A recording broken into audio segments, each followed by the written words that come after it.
नमस्कार, मुस्कुराते रहिए एंड आपका ख्याल रखिए।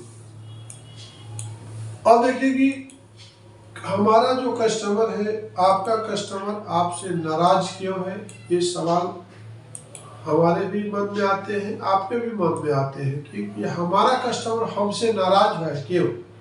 आखिर हमारा कस्टमर दूसरे सप्लायर के पास क्यों चला गया। कभी आप जानने की कोशिश करते हो कि आपका जो सप्लायर था आज आपके साथ नहीं है, आखिर जो भी है वो भी नाराज क्यों है, आखिर उसका नाराजगी का कारण क्या है। तो देखिए, मैं मिथिलेश चौधरी एक आपको 5 टिप्स बताएंगे जिसके वजह है कि आपका कस्टमर आपसे नाराज है। और ये 5 जो टिप्स है, अगर आप सुधार लेते हो तो शायद आपका कस्टमर जो वापिस आ सकता है, या जो भी कस्टमर आज आपके साथ नए जुड़ रहे हैं उनको फ्यूचर में नाराज होने का मौका भी नहीं मिलेगा। तो पहला जो है कि देखिए, बैड कम्युनिकेशन। आपका कस्टमर आपसे नाराज इसलिए हो जाता है कि आपका जो कम्युनिकेशन है बहुत ही खराब है, खराब संचार, मतलब बैड कम्युनिकेशन।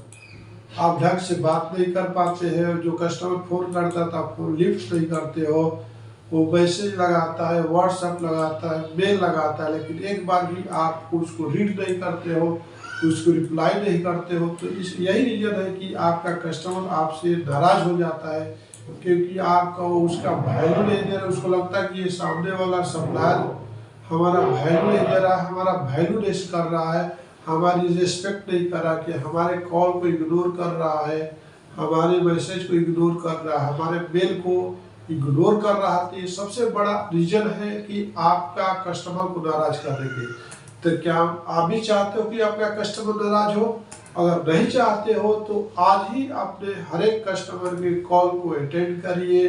अगर आपका फ़ोन बिजी है तो देखिए, मिस कॉल आते ही दोबारा आप वापस कॉल करिए, हर मैसेज को रिप्लाई करिए, हर मेल को रिप्लाई करिए, ताकि आपका कस्टमर आपसे हैप्पी रहे। और हैप्पी कस्टमर ही आपके बिजनेस को में चार चांद लगा सकता है। इसके बाद दूसरा जो होता है कि लेट डिलीवरी। देखिए, दूसरा जो रीजन होता है कि आपका कस्टमर इसलिए नाराज है कि उसको समय पर मटेरियल नहीं मिला। देखिए, समय पर कोई भी काम नहीं होता है तो लोग नाराज होना लाजिम है, और सभी लोग नाराज होते ही है। आप भी नाराज होते हो, इसमें कोई बड़ी बात नहीं है। लेकिन एक बार गलती हो गया तो गलती को एक्सेप्ट करके ही आप कस्टमर को हैप्पी कर सकते हो। आप अपनी गलती को एक्सेप्ट नहीं करते हो, आपको एक कमिटमेंट करते हो, मतलब उसके बातों को बार बार घुमा फिरा के बातें करते हो। एक तो खुद गलती करते हो, और दूसरा जो है उसको इरिटेट करने के लिए अलग अलग एक बहाना मारते रहते हो। ऐसा हो गया इसलिए डिले हो गया। ठीक है, वन टाइम्स आपका जो एक्सक्यूज उसको समझ में आ गया, आपसे नाराजगी उसका खत्म भी हो गई। लेकिन फिर जब वो ऑर्डर देता है, फिर आपको वही बीमारी आती है, फिर आप वही सिचुएशन फिर क्रिएट करते हो। दूसरा बार भी वो समझ नहीं आता है, तीसरा बार भी वही काम करते हो, लेट डिलीवरी देना, टाइम पर मटेरियल नहीं देना, और 3 बार तो कोई भी माफ करता है भैया। लेकिन चौथे बार जब सेम रिपीट आप लेवल तक करते लगते हो तो कस्टमर समझ जाता है कि सप्लायर जो है ये सामने वाला पर ट्रस्ट नहीं किया जा सकता है, और उस टाइम से ही कस्टमर आपसे बाइकाट हो जाता है, दूसरे सप्लायर को सर्च कर लेता है। क्योंकि दूसरे सप्लायर तक सर्च करने के लिए आप ही वो चीज़ को देखिए, आपके पास जब कस्टमर आया था तो उसके पहले और कहीं से मटेरियल ले रहा था, तो उससे आपके अंदर कुछ अच्छी गुणवत्ता देखा, अच्छी क्वालिटी देखा, अच्छी कम्युनिकेशन देखा, अच्छा डिलीवरी टाइम देखा, तभी आपके साथ जुड़ा। जब वही कंपेयर करता है कि पहले वाले से आप बहुत बेकार हो या पहले वाले से बहुत ज़्यादा बेकार हो, तो और कस्टमर भी एक और नया वेंडर को सर्च करता है, एक नया सप्लायर को सर्च करता है। तो यही रीजन है कि आपका कस्टमर आपसे नाराज हो जाते हैं। और कस्टमर का नाराज होना ही आपके बिजनेस को, आपकी नैया को डुबाने का बहुत बड़ा जरिया है। इसके बाद है कि देखिए रोंग ट्रांसपोर्टेशन। देखिए रोंग ट्रांसपोर्टेशन होता है जैसे कि आप कोई भी मटेरियल आप भेजते हो, जैसे हमारे स्टाफ भी भेजना है राजस्थान, भेज देते चेन्नई, बिलिंग करते हैं, बिलिंग करना है आंध्र प्रदेश, राजमंत्री बिलिंग करते हैं आपका महाराष्ट्र, परचेज ऑर्डर भी नहीं देखते हैं, प्रॉपर ढंग से नहीं देखते हैं, तो आपका कस्टमर क्या हैप्पी होगा, क्या नाराज नहीं होगा?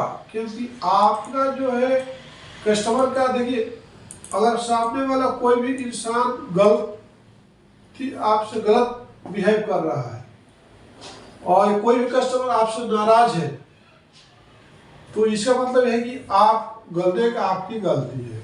अगर कोई आपसे नाराज है, आपसे हैप्पी नहीं है, तो मत सोचो कि वो जानबूझ के ऐसा कर रहा, नहीं, हमारी ही मिस्टेक जो है सामने वाले को हैप्पीनेस करने में, हैप्पीनेस देने में सक्षम नहीं है। क्योंकि देखिए हम आर्गुमेंट करके किसी को और नाराज करते हैं। आर्गुमेंट करना बंद करो, अपनी गलती को मानना शुरू करो।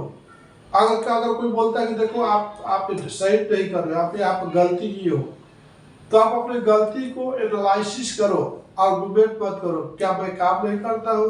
मैं बहुत काम करता हूँ, मैं देख के किया। मतलब आप जो है अपनी गलती को मानने के लिए रेडी नहीं हो, एक एक एक्सक्यूज दे करके, आर्गुमेंट करके सामने वाले का टाइम वेस्ट कर रहे हो, सामने वाले का एक पेशेंस को, मतलब एक पेशेंस के लिमिट को खत्म कर रहे हो। तो आपको अपनी गलती सुधारना चाहिए, ये नहीं कि आर्गुमेंट करना चाहिए। तो सबसे बड़ा आपका कस्टमर को नाराज करने का यही सबसे बड़ा जरिया है कि आप जो है रॉन्ग ट्रांसपोर्टेशन करते हो, ऊपर से आर्गुमेंट करते हो। इसके बाद होता है कि डिफेक्ट मटेरियल। देखिए कि आप कस्टमर को डिफेक्ट मटेरियल आपके हाथ से निकलता है, उसके पास डिफेक्ट मटेरियल पहुंचता है, तो आपकी रिस्पॉन्सिबिलिटी बनती है। जिस तरह से आप एक स्लाइड हो जाए, मड रबर हो जाए, ड्रेस डिलीवरी हो जाए, सीमेंट फीडिंग रबर हो जाए, तो आपको नॉलेज होना चाहिए कि कौन सी जो ट्रांसपोर्ट है वो मटेरियल को सही ढंग से सुचारू रूप से कस्टमर के इंड तक पहुंचा सकता है। वो कस्टमर को आपको सजेशन देना चाहिए, एडवाइस देना चाहिए कि जिस तरह से कि हमारे हैदराबाद के अंदर ARC एक ट्रांसपोर्ट जो है नंबर 1 है, जो होल्स पाइप को सुचारू रूप से सही कंडीशन में, चाहे डोर डिलीवरी हो और मैक्सिमम क्वांटिटी है, तो आपको कस्टमर को डोर डिलीवरी ही एक्सेप्ट करना चाहिए, और क्वांटिटी कम है तो आपको वहाँ से गोदाम डिलीवरी लेना होगा।